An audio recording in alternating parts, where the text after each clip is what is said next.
Triple C मई 2024 के लिए चल रही उमंग सीरीज में एक बार फिर से आप सभी का बहुत बहुत स्वागत है।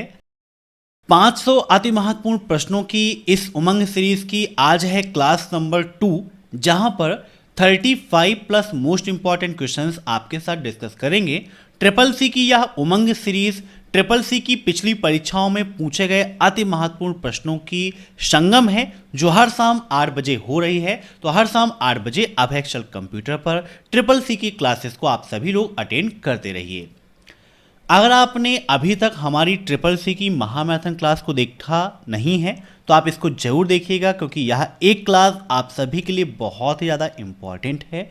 और जिन्हें भी ई बुक की आवश्यकता है, यहाँ पर abhaexcel.com वेबसाइट को विजिट करिए, ई बुक के सेक्शन पर क्लिक करिए। यहाँ पर ट्रिपल सी की बेस्ट ई बुक्स आपको मिल जाएंगी।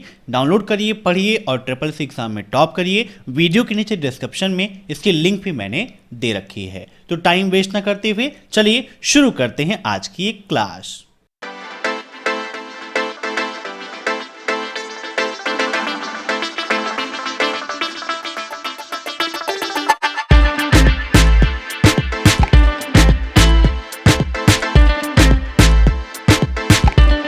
लिब्रे ऑफिस राइटर दस्तावेज में एक तालिका को टेक्स्ट में परिवर्तित नहीं किया जा सकता। A table in Libre Office Writer document can not be converted into text. False या फिर ट्रू। काफ़ी इंपॉर्टेंट क्वेश्चन है, बताइए क्या होगा इसका राइट आंसर। तो लिब्रे ऑफिस राइटर अगर आपको यूज़ करना है तो उसकी रन कमांड क्या है, आपको मैंने बताया हुआ है कि आप अपने कीबोर्ड से विंडो+R करेंगे और यहाँ पर रन कमांड बॉक्स में आपको टाइप करना है एस राइटर और ओके कर देंगे तो आपका लिब्रे ऑफिस राइटर ओपन हो जाएगा। लिब्रे ऑफिस राइटर आपका क्या है, डॉक्यूमेंट फॉर्मेट है, वर्ड प्रोसेसिंग सॉफ्टवेयर है, जहाँ पर कोई भी आप लेटर वगैरह आसानी से तैयार कर सकते हो। तो यहाँ पर क्वेश्चन है कि क्या दस्तावेज में एक तालिका को मीन्स एक टेबल को टेक्स्ट में कन्वर्ट नहीं किया जा सकता है। तो ये बिल्कुल आपका गलत है। आप अपनी टेबल को टेक्स्ट में कन्वर्ट कर सकते हो, टेक्स्ट को टेबल में भी कन्वर्ट किया जा सकता है, कोई दिक्कत नहीं है। टेबल का ऑप्शन किस मेनू में मिलता है, तो यहाँ पर देखिए दिया गया है टेबल। यहाँ पर जूम करके दिखाते हैं। टेबल मेनू को विजिट करोगे तो यहाँ पर पहला ऑप्शन आपको मिलेगा इंसर्ट टेबल का, जिसकी शॉर्टकट की है Ctrl+F12, है ना। Ctrl+F12 के माध्यम से आप क्या कर सकते हो, टेबल इंसर्ट कर सकते हो। जो भी टेबल यहाँ पर चाहिए, देखिए ऐसे आपकी टेबल इंसर्ट हो जाएगी। यहाँ पर जो भी नोट डाउन करना है आप ऐसे नोट डाउन यहाँ पर कर सकते हो, ठीक है। अब नीचे जब यहाँ पर देखते हो तो बहुत सारे ऑप्शंस आपको मिलते हैं जो टेबल की प्रॉपर्टीज से संबंधित है। जैसे कि आपको अगर कोई रो इंसर्ट करनी है इसके ऊपर तो यहाँ से कर सकते हो, बिलो में करनी है, नीचे करनी है तो कर सकते हो, पहले चाहिए बाद में चाहिए, डिलीट करना है, मर्ज करना है, स्प्लिट करना है, कलर करना है, अलाइनमेंट सेट करना है। बहुत सारे ऑप्शंस यहाँ पर दिए गए हैं। मीन्स इसके माध्यम से आसानी से आप टेबल की सभी प्रॉपर्टीज़ का उपयोग कर सकते हो। जो भी आपको चाहिए यहाँ से आप कर सकते हो। बैकग्राउंड चेंज करना है, बॉर्डर आपको लगाना है, कॉलम्स की सेटिंग करना है, टेक्स्ट फ्लो की सेटिंग करना है, टेबल की सेटिंग करना है, तो ये सब कुछ यहाँ से आप कर सकते हैं। तो काफ़ी इंपॉर्टेंट है आपका टेबल मेनू। तो राइट आंसर यहां पर ऑप्शन ए फॉल्स। अब next, what is the full form of IoT. IoT का फुल फॉर्म क्या है। दूसरा ऑप्शन है इनकॉर्पोरेट ऑफ थिंग्स, तीसरा है इंटरनेट ऑफ थिंग्स एंड चौथा है इनकॉर्पोरेट ऑफ टेक्नोलॉजी। ठीक है, तो बताइए आईओटी का फुल फॉर्म क्या होता है। लास्ट चैप्टर में हमने पढ़ा हुआ है आईओटी सेंसर्स के बारे में कि आईओटी क्या है, आईओटी सेंसर्स क्या हैं, इनका क्या उपयोग है। तो यहाँ पर इसका राइट आंसर हो जाएगा option C internet of things. IOT का फुल फॉर्म है इंटरनेट ऑफ थिंग्स। अब एक क्वेश्चन एग्जाम में यह पूछा जाता है कि भाई आईओटी की खोज किसने की, आईओटी वर्ड की खोज किसने की। तो केविन एस्टन ने आईओटी शब्द की खोज की थी। ये भी आप याद रखिएगा, काफ़ी इंपॉर्टेंट है। अब नेक्स्ट, यूडेमी, कोर्सा, डीएक्स किसके उदाहरण हैं, बताइए। ये क्वेश्चन कई बार एग्जाम में पूछा गया है। ई कॉमर्स के, वेब पोर्टल के, सोशल नेटवर्किंग के या ई लर्निंग के, बताइए क्या होगा इसका राइट आंसर। तो जो आपका ये यूडेमी है, कोर्सा है, डीएक्स है, ये सभी आपके ई लर्निंग प्लेटफॉर्म हैं। कैसे प्लेटफॉर्म हैं, ई लर्निंग प्लेटफॉर्म है। Option D is right. अब एग्जाम में एक क्वेश्चन ये बनता है कि जैसे हमने यहाँ पर बात की है यूडेमी की, तो अब इससे संबंधित भी क्वेश्चन आपके एग्जाम में पूछ सकता है कि भाई यूडेमी जो है ये कब लॉन्च हुआ, कब इसकी खोज हुई। तो 2010 में यूडेमी सॉफ्टवेयर की खोज की थी, जो एक ई लर्निंग प्लेटफॉर्म है जहां आपको ऑनलाइन कोर्सेज प्रोवाइड करता है, जिसका हेडक्वार्टर कहाँ है, तो यूएस में है। कहाँ पर है, यूएस में इसका हेडक्वार्टर है। और फाउंडर कौन है, तो इसके एरन बाली और गगन विपानी, ये दोनों लोग यूडेमी के फाउंडर हैं। फिर बात आती है किसकी, कोर्सरा की। तो इसके बारे में भी जान लेते हैं कि भाई क्या है ये। तो कोर्सरा जो है ये आपका लॉन्च हुआ था 2012 में। कब, 2012 में लॉन्च हुआ था। और किसने लॉन्च किया था, तो एंड्रयू एने ने। किसने, एंड्रयू एने ने कोर्सरा वेबसाइट को लॉन्च किया था, जो ऑनलाइन कोर्सेज आपको प्रोवाइड करती है। अब नेक्स्ट, वेब कॉलर एक सर्च इंजन है। बताइए क्या वेब कॉलर एक सर्च इंजन है, ट्रू या फॉल्स। तो यहां पर इसका राइट आंसर हो जाएगा ऑप्शन फर्स्ट, ट्रू, एक सर्च इंजन है। या फिर आप ये कह सकते हैं कि वेब कॉलर को हम स्पाइडर या स्पाइडर बॉट के नाम से जानते हैं।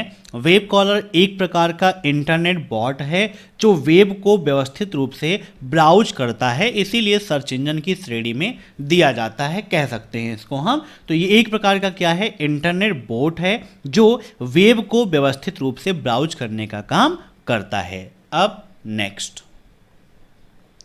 वीआई एडिटर में निम्न में से कौन सी कमांड किसी अन्य फाइल के कंटेंट को रीड करती है, EX, R, REX या फिर रीड। बताइए वीआई एडिटर में कौन सी कमांड किसी अन्य फाइल के कंटेंट को रीड करने का काम करती है। वीआई एडिटर क्या है ये भी आपको पता होना चाहिए, काफ़ी इंपॉर्टेंट है, एग्जाम में पूछा जाता है आपके लाइनेक्स यूनिक्स से संबंधित बहुत सारे क्वेश्चन। तो बताइए, तो वीआई का मतलब क्या है आपका, एक स्क्रीन ओरिएंटेड टेक्स्ट एडिटर है। क्या है आपका, स्क्रीन ओरिएंटेड टेक्स्ट एडिटर है, जो मूल रूप से यूनिक्स ऑपरेटिंग सिस्टम के लिए बनाया गया है। किसके लिए बनाया गया है, यूनिक्स ऑपरेटिंग सिस्टम के लिए बनाया गया है, जहां से आप फाइल को क्रिएट कर सकते हो, एडिट कर सकते हो। और यहां पर इसको बनाया कौन, बिल जॉय ने। किसने, यहां पर नोट डाउन कर देते हैं किसने बनाया था, बिल जॉय। ठीक है, इन्होंने वीआई टेक्स्ट एडिटर को क्रिएट किया था। और वीआई एडिटर में EX कमांड किसी अन्य फाइल के कंटेंट को रीड करती है। Option first is right. अब नेक्स्ट, आईपी हेडर की अधिकतम लंबाई कितनी होती है। The maximum length of N IP header is 20 bytes, 20 bit, 24 bytes और नोटा। बताइए आईपी हेडर की अधिकतम लंबाई कितनी होती है। तो यहां पर इसका राइट आंसर हो जाएगा ऑप्शन सी, 24 बाइट्स होती है इसकी मैक्सिमम लेंथ। अब next, HMD stand for, HMD का फुल फॉर्म क्या है। Head mounted display, head masked display, head made display या हेड माउंटेड डिटेक्शन।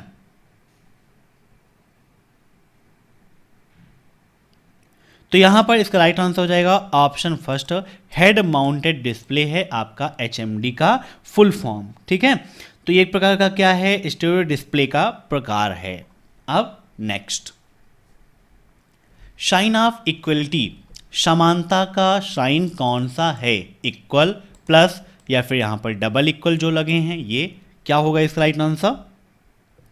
तो इक्वलिटी का साइन है आपका ऑप्शन फर्स्ट, इक्वल।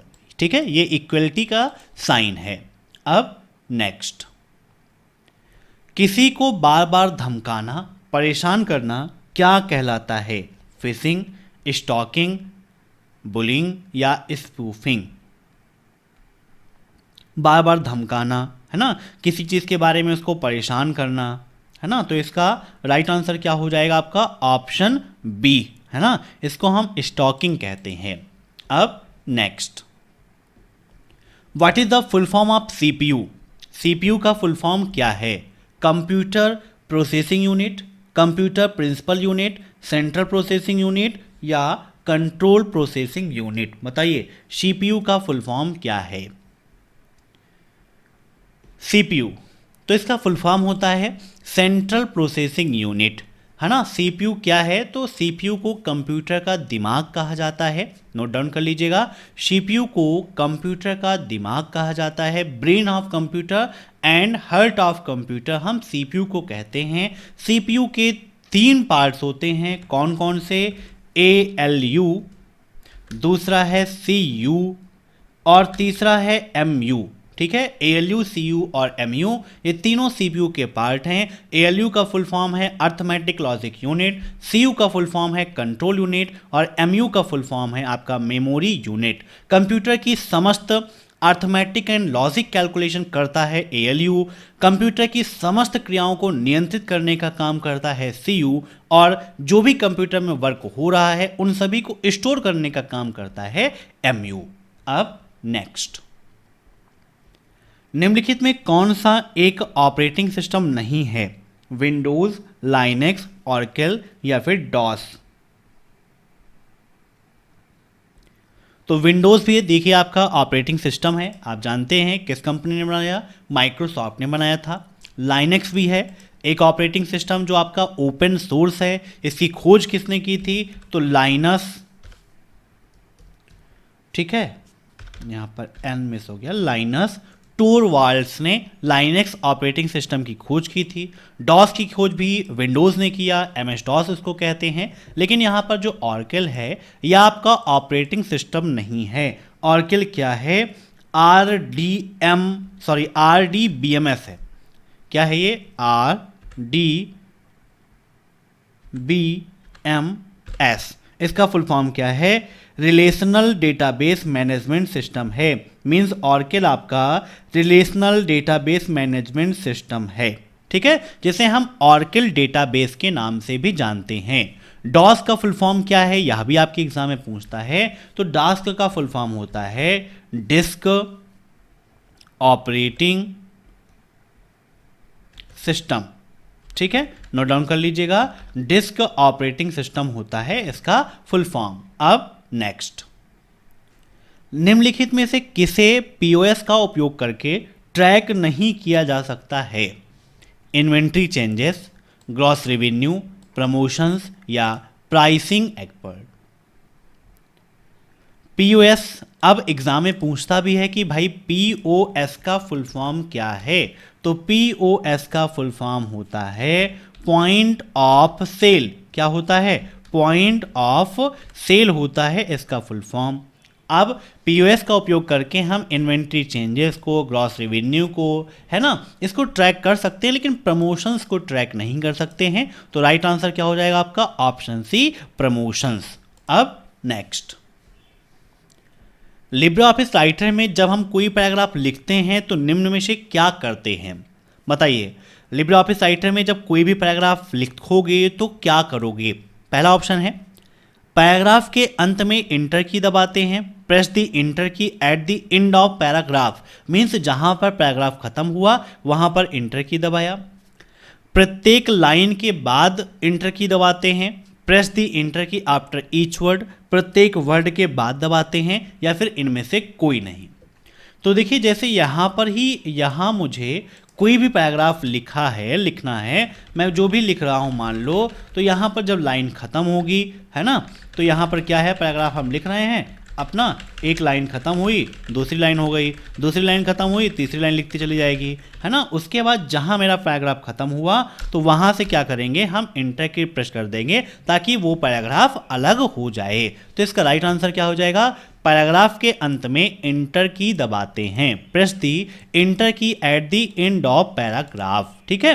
बाकी जब हम लाइन को लिखते हैं तो एक लाइन फिनिश होती है तो ऑटोमेटिक दूसरी लाइन हमारी चालू हो जाएगी, वहां पर हमें इंटर की प्रेस करने की आवश्यकता नहीं पड़ेगी। अब नेक्स्ट, यूपीआई पर वर्चुअल पेमेंट एड्रेस का सही प्रारूप क्या है? बताइए, यहाँ पर 4 ऑप्शन दिए गए हैं, बताइए इनमें से सही प्रारूप कौन सा है? यूपीआई का फुल फॉर्म क्या है, ये भी आपके लिए इंपॉर्टेंट एग्जाम में पूछता है भाई कि यूपीआई का फुल फॉर्म क्या है। तो यूपीआई का फुल फॉर्म होता है यूनिफाइड पेमेंट इंटरफेस। ठीक है, क्या होता है? यूनिफाइड पेमेंट इंटरफेस होता है यूपीआई का, और यूपीआई पर वर्चुअल पेमेंट एड्रेस का सही प्रारूप है ऑप्शन सी। ठीक है, यहाँ पर आपका जो भी मोबाइल नंबर या जो भी ईमेल जो भी आप जैसे बना रहे हो वो होगा, और फिर यहाँ पर लास्ट में बहुत सारी यूपीआई आईडीज़ होती हैं जो भी आप चला रहे होंगे वो आईडी का यहाँ पर दिया होगा। अब नेक्स्ट, व्हाट्सएप में लॉगिन किससे करते हैं? ईमेल एड्रेस के माध्यम से, मोबाइल नंबर के माध्यम से, यूज़र आईडी पासवर्ड के माध्यम से, या फिर इनमें से कोई नहीं। तो देखिए व्हाट्सएप में लॉगिन किससे करते हैं? तो व्हाट्सएप में हम ईमेल एड्रेस के माध्यम से तो लॉगिन करते नहीं हैं, यूज़र आईडी पासवर्ड भी नहीं है। तो यहाँ पर हम किसके माध्यम से? मोबाइल नंबर के माध्यम से लॉगिन कर सकते हैं। अगर आप भी हमसे व्हाट्सएप पर कांटेक्ट करना चाहते हैं तो हमारा व्हाट्सएप कॉन्टैक्ट है 8181871106। यहाँ से आप हमसे व्हाट्सएप पे कांटेक्ट करके आपकी जो भी क्वेरी है उसको आप सॉल्व कर सकते हैं। अब देखते हैं नेक्स्ट क्वेश्चन। आभासी वास्तविकता का अनुभव करने के लिए निम्नलिखित में से कौन सा एक सामान्य उपकरण उपयोग किया जाता है? स्मार्टफोन, स्मार्ट वॉच, टेलीविज़न या फिर हेडसेट? बताइए, विच of the following is a common device used for experiencing virtual reality? काफ़ी इंपॉर्टेंट और यूनिक क्वेश्चन है ये आपका। तो यहां पर बात की गई किसकी? Virtual reality. अब एग्जाम में पूछता है भाई वीआर का फुल फॉर्म क्या है? तो वीआर का फुल फॉर्म वर्चुअल रियलिटी होता है, और यहां पर इसका राइट आंसर क्या हो जाएगा? हेडसेट। अब next, what does RPA stand for? RPA का फुल फॉर्म क्या है? Robotic process automation, robot process automation, robotic practical automation, या रोबोटिक प्रेशर ऑटोमेशन? तो रोबोटिक प्रोसीजर ऑटोमेशन तो होगा नहीं, इसका फुल फॉर्म क्या है? Robotic process automation. Option first is right. अब नेक्स्ट, किसी वेब पेज पर चित्र प्रदर्शित करने के लिए किस टैग का प्रयोग किया जाता है? बताइए, इमेज, एसआरसी, पिक या आईएमजी? तो वेब पेज पर कोई भी फिगर हमें प्रदर्शित करना है उसके लिए आईएमजी टैग का उपयोग करते हैं। अब नेक्स्ट, पैकमैन का आविष्कार किया गया था 1987, 1980, 1985 या 1990? बताइए, पैकमैन इसका आविष्कार कब हुआ और पैकमैन है क्या, ये भी आपके लिए इम्पॉर्टेंट है। तो पैकमैन आपका क्या है? एक वीडियो गेम है। क्या है? एक वीडियो गेम है जिसे मूल रूप से जापान में पकमैन कहा जाता है। क्या कहा जाता है? पकमैन कहा जाता है। कहाँ पर? जापान में। ठीक है, और ये आपका कब डेवलप हुआ था? तो 1980 में ये आपका डेवलप हुआ था। और क्या है ये भी मैंने आपको बताया कि भाई ये आपका वीडियो गेम है। कैसा गेम है? वीडियो गेम है। ये भी आप नोट कर लीजिएगा, काफ़ी इंपॉर्टेंट है। यहाँ पर ओ मिस हो गया, वो लिख देते हैं। वीडियो गेम है आपका। ठीक, अब नेक्स्ट, निम्नलिखित में से किसमें एक व्यक्ति का दूसरे व्यक्ति या कई लोगों के समूह द्वारा लगातार पीछे किया जाता है? मतलब पीछा करते हैं, उसको फॉलो करते हैं। In which of the following a person is constantly followed या चेस्ड बाई अनदर पर्सन और group of several peoples? Phishing, bullying, stalking या आइडेंटिटी थेफ्ट? बताइए क्या होगा इसका राइट आंसर? तो यहां पर इसका राइट आंसर क्या हो जाएगा? स्टॉकिंग, है ना। Option C is right. अब नेक्स्ट, व्हाट्सएप ग्रुप में किसी को मेंशन करने के लिए किस प्रतीक का प्रयोग करते हैं? बताइए, किसी को मेंशन करना है तो उसके लिए किसका प्रयोग करेंगे? हैज़ का, एट द रेट का, परसेंटेज का, या फिर मल्टीप्लिकेशन सिंबल का? तो किसी को मेंशन करना है उसके लिए हम एट द रेट का उपयोग करते हैं। इसको हम बोलते हैं एट द रेट। अब नेक्स्ट, क्या फॉन्ट का आकार 2 हो सकता है यदि न्यूनतम आकार 6 प्रभाव में है? ट्रू या फॉल्स? यहां पर इसका कहने का मतलब है, जूम कर लेते हैं, यहां से अगर आप मिनिमम कितना देखते हो 6 से ज़्यादा मिनिमम कुछ भी नहीं हो पाएगा। मैक्सिमम कितना हो सकता है 96। यह आपका कहाँ है? फॉन्ट डायलॉग बॉक्स में है। क्वेश्चन क्या कह रहा है कि क्या आप न्यूनतम 2 कर सकते हैं फॉन्ट साइज अगर बाय डिफ़ॉल्ट प्रभाव में 6 है तो देखिए यहाँ पर अगर हम लिखते हैं 0 और इंटर करते हैं तो ऑटोमेटिक कितना हो गया? 2 हो गया है ना। और चाहो तो आप 2 डायरेक्टली लिख भी सकते हो, तब भी कोई दिक्कत नहीं है। तो यहाँ पर 2 आप न्यूनतम प्रभाव में ला सकते हैं, कोई दिक्कत नहीं है। Option first is right. अब नेक्स्ट, IMPS लेन देन की सीमा कितनी होती है?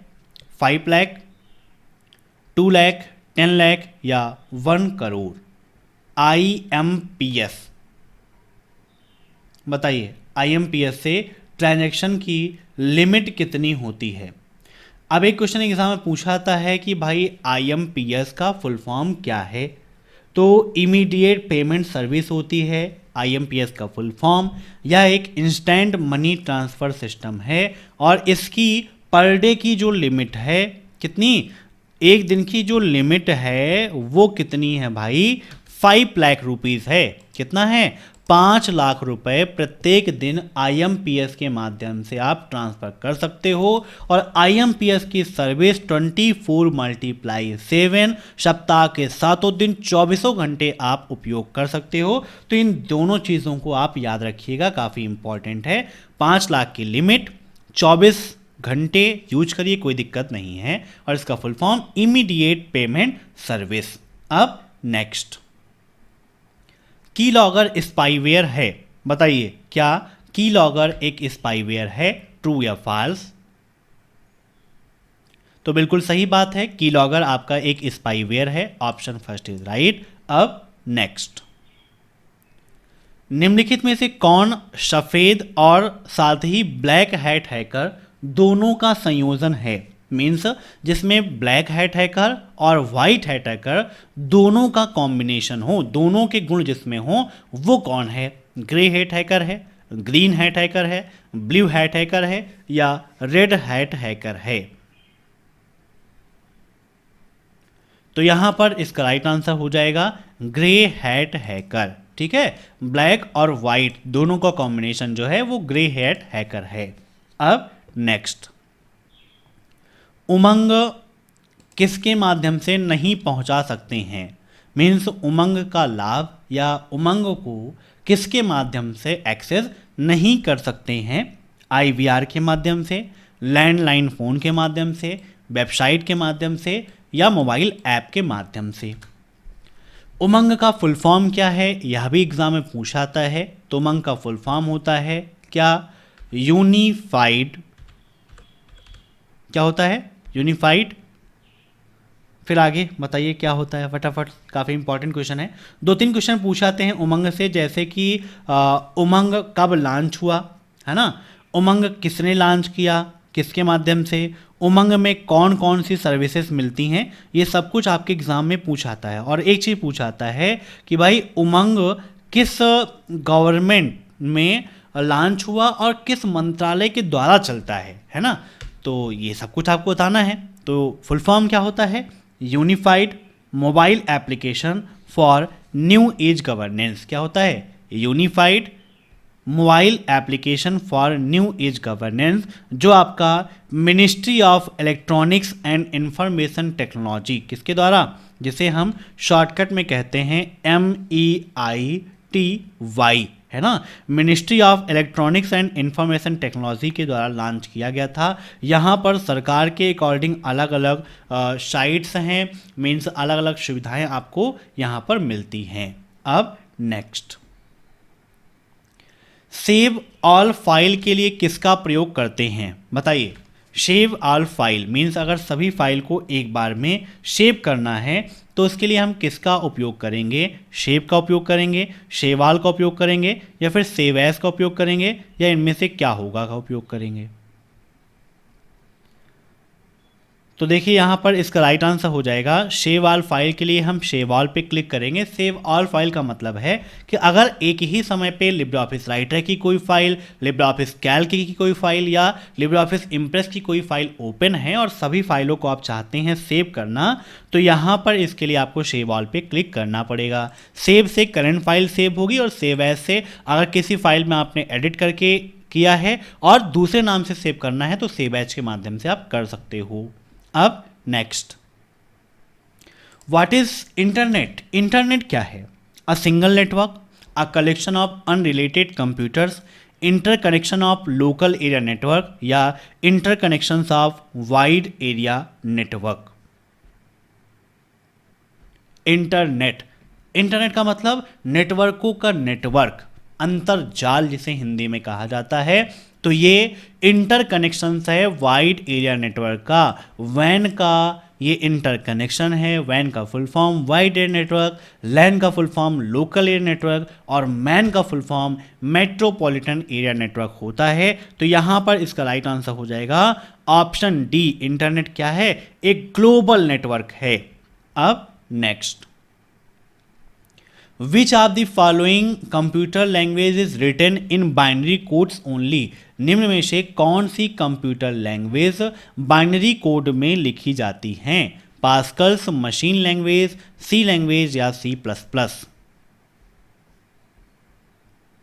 तो यहां पर इसका राइट आंसर हो जाएगा ऑप्शन बी, मशीनी language. Option B is right. अब next, what is the maximum length of file name in DOS? DOS में किसी भी फाइल का जो नाम है उसकी मैक्सिमम लेंथ कितनी हो सकती है? 4, 5, 8 या फिर 12?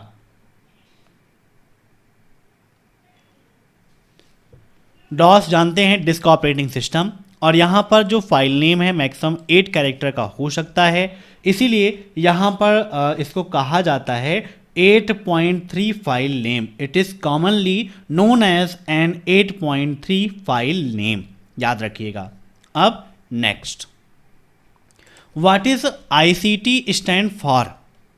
Information and communication technology, informal and communication technology, institute and communication technology या information and cellular technology.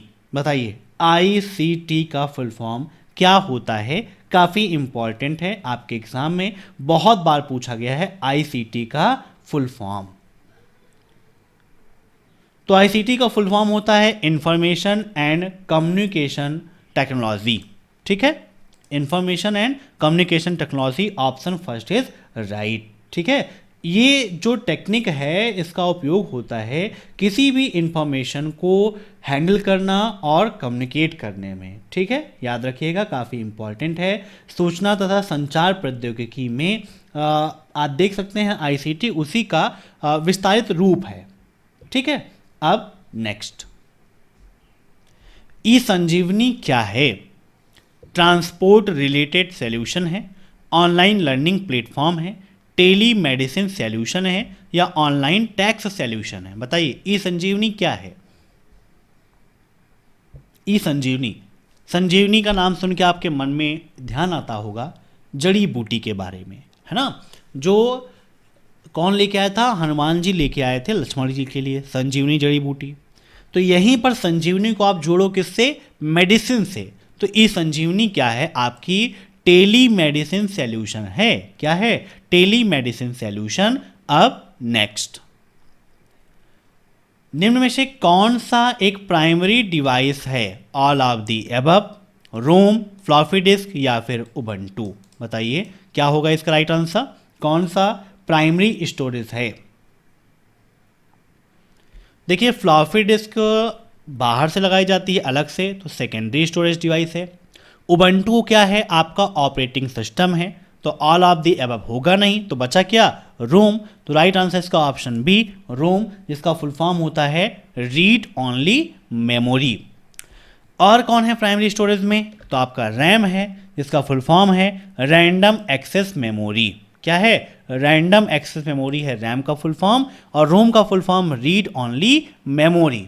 Random access memory RAM के दो पार्ट हैं, कौन कौन सा, एस रैम है और दूसरा है डी रैम। ठीक है, स्टैटिक रैंडम एक्सेस मेमोरी और डायनेमिक रैंडम एक्सेस मेमोरी है। और रोम के देखो तो रोम के भाई 3 पार्ट हैं, कौन कौन से, पी रोम, पहला क्या है पी रोम, दूसरा है ईपी रोम, तीसरा है डबल ईपी रोम। ठीक है, PROM programmable read only memory, EPROM का फुल फॉर्म क्या होता है, erasable programmable read only memory, और डबल ईपी रोम का फुल फॉर्म होता है electrically erasable programmable read only memory. अब next, in terms of image analysis it is important to attain to primary level science in visual codes, most obviously for example of still photography। Hindi में कह सकते हैं कि छवि मतलब image analysis के संदर्भ में विजुअल्स कोडों में प्राथमिक स्तर के संकेतों पर ध्यान देना महत्वपूर्ण है, सबसे स्पष्ट रूप से स्थिर फोटोग्राफी के उदाहरणों के लिए। मीन्स सबसे क्लियर स्थिर स्टैटिक फोटोग्राफी के एग्जाम्पल के लिए इमेज एनालिसिस के संदर्भ में विजुअल कोड्स में प्राथमिक स्तर के संकेतों पर ध्यान देना इंपॉर्टेंट है, ट्रू या फॉल्स। तो यहां पर राइट आंसर इसका ऑप्शन फर्स्ट ट्रू। अब नेक्स्ट, आरपीए क्या नहीं कर सकता, वेदर बताना, पॉज इनवाइस निकालना, बारकोड स्कैन करना या फिर मैसेज भेजना। आरपीए रोबोटिक प्रोसेस ऑटोमेशन निम्न में से कौन सा काम नहीं कर सकता है। तो आरपीए आपका वेदर बताने का काम नहीं करता है, तो इसका राइट आंसर हो जाएगा ऑप्शन फर्स्ट वेदर बताना। तो ये थी आज की मोस्ट इंपॉर्टेंट क्लास। मैं आशा करता हूं कि आज की यह क्लास आपको पसंद आई होगी। अगर आपको यह क्लास पसंद आई हो तो आप चैनल को सब्सक्राइब कर दीजिएगा, वीडियो को लाइक कर दीजिए और कमेंट बॉक्स में अपना प्यारा सा सुझाव जरूर दीजिएगा। और आपकी जो भी क्वेरी है कमेंट बॉक्स में बताइए। फिर मिलते हैं कल शाम 8 बजे ट्रिपल सी की उमंग सीरीज में। तब तक के लिए बाय बाय।